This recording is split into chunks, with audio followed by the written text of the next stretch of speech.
সারা দেশে পশুর হাটে যাতে জাল নোটের ব্যবহার না হয় সেজন্য সচেতন আছি।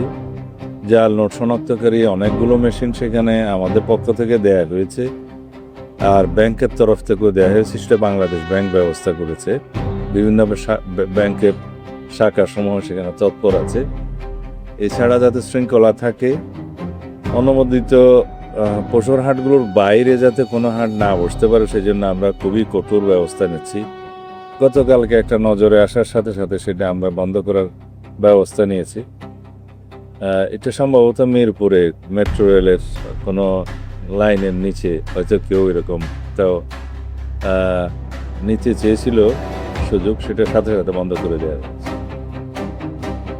আমরা আশা করি আপনারাও যদি সেরকম কোনো কোথাও অনিয়ম দেখতে পান আমাদের নজরে আন, তাহলে আমরা সুষ্ঠুভাবে সবকিছু সম্পন্ন করতে পারবো।